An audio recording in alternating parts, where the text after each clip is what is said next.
Hey, hi guys, welcome back to my channel. My name is Simran. If you're new or I do post daily life vlogs in Canada.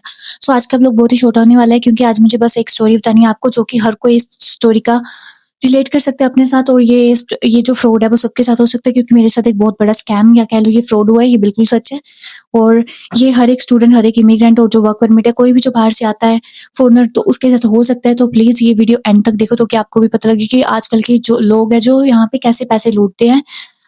और हर कोई हो सकता है इसका शिकार, जैसे कि मैं भी हो गई। और ये ऐसा नहीं है कि जो बंदा बहुत ज्यादा, जिसको पूरा कहना पता हाँ भी कौन बंदा कैसा, नहीं, उसके साथ भी ये हो सकता है। 100% उसके साथ हुआ भी होगा, मैं गारंटी लेती हूँ। ठीक है, ओके। तो मैं आपको अभी चाय बना रही थी, तो मैंने सोचा मैं आपको ये स्टोरी साथ में बता दूं so that you will not gate victim of this story. Like यार मैं क्या बोल रही हूँ, ताकि आप इस फालतू चीज का शिकार ना बनो जिसका मैं बनी हूँ। क्योंकि मेरे साथ हुआ तो इसलिए मैं थोड़ा हफला रही हूँ, but I will tell you the whole story. Stay tuned until end. All right, तो साथ साथ मैं ऐसे करती हूँ, मैं अपना क्या बोलते हैं फ्राई पैन में धो लेती हूँ, फिर मैं चाय रखती हूँ, फिर आपको ये पूरी स्टोरी बताती हूँ। ठीक है, कि ये स्टोरी है क्या है असल में।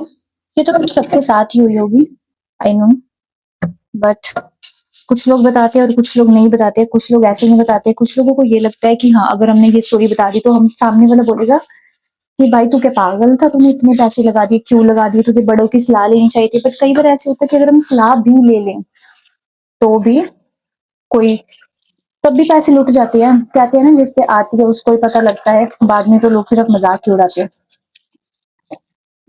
तो इसलिए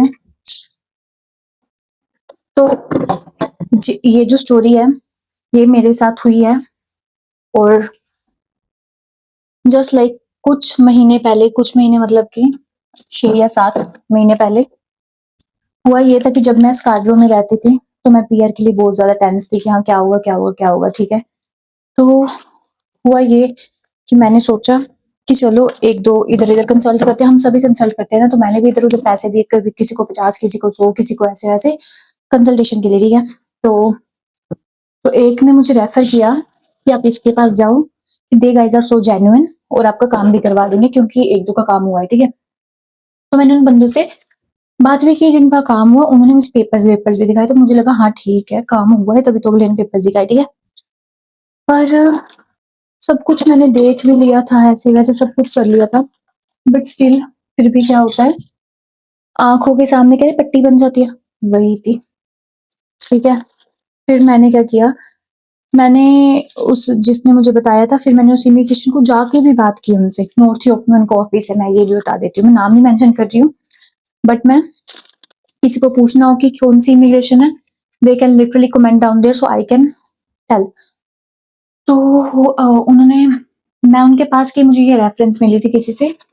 मैंने उनको बोला कि ऐसे ऐसे करके मेरा केस है, तो अभी मुझे क्या करना चाहिए। तो उन्होंने मुझे बोला कि ऐसे ऐसे ऐसे ऑप्शन है, बट सबसे अच्छा ऑप्शन है कि थंडरवे में जाओ, आरसीआईपी करके, मतलब ये वो है प्रोग्राम, तो आपको उसमें हो जाएगा। तो मैं स्कारब्रो से, स्कारब्रो से मैं इसलिए क्या करूँगी, मूव करेगी वहां से। ठीक है, कि चलो पीआर का कुछ तो बनेगा। अकेली लड़की मूव किया स्कारब्रो से थंडरवे, पैसे भी दिए मैंने। पहले वो रजिस्ट्रेशन फीस लेते हैं 500, फिर उसके बाद कोई ऑफर ऊफर जॉब ऑफर का लेते हैं 1000। मैंने वहां पे पूरे $13,000 दिए, 13,000।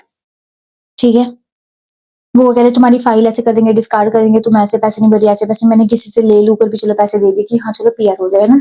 फिर जो ऑफर आ गया ये हो गया। आरसीआईपी में जो एम्प्लॉयर था मेरा, जो मेरा एम्प्लॉयर था उसका नाम भी आ गया था आरसीआईपी में। ठीक है, तो मेरे पास मैंने लिस्ट देखी, मैंने कहा हाँ ठीक है, अभी नाम तो आ गया।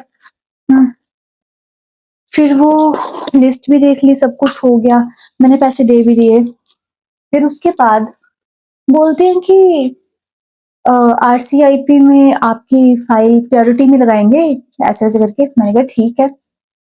फिर कि आप टेंशन मत लो, आपका होगा होगा होगा होगा, कि हम गारंटी लेते हैं। ठीक है, मैंने कहा ठीक है। तो ऐसे ही उन्होंने मेरे से पैसे ले लिए 10,000, जब तक अभी तक फाइल भी नहीं लगाई थी मेरी। ठीक है, मैं भी पागल, दे दिए, घर वालों को भी नहीं बताया। मैंने कहा घर वालों को सरप्राइज दूंगी, भाई सब कुछ हो गया, ऐसे ऐसे करो सब कुछ।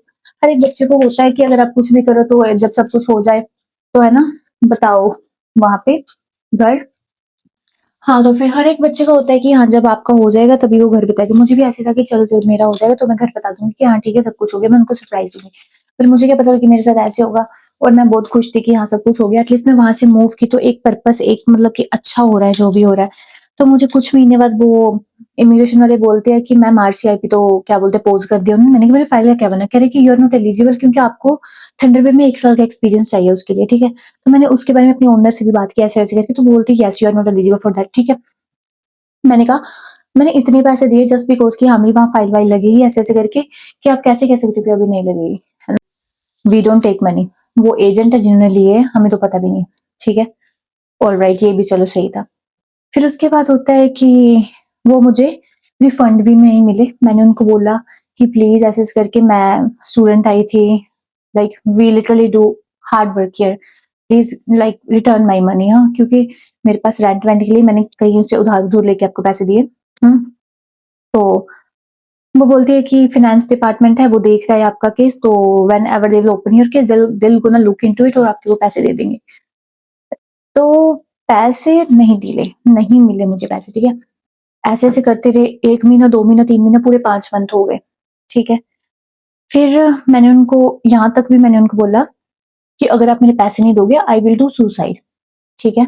मैंने इतना तक बोल दिया था कि if you will not give my money back I will do suicide, ठीक है? तो जब ऐसा लिखा तो उनका एक ज़ूम मीटिंग आती है मुझे कि ठीक है हम ज़ूम मीटिंग करते हैं, कि ज़ूम मीटिंग पे हम सब कुछ सॉर्ट आउट करेंगे, ठीक है? तो उसके बाद उन्होंने ज़ूम मीटिंग की, फिर बोलते हैं कि फाइनेंस डिपार्टमेंट जो है आपका केस देख रहा है मैम, आपके पैसे वापस आ जाएँगे, आप टेंशन मत लो।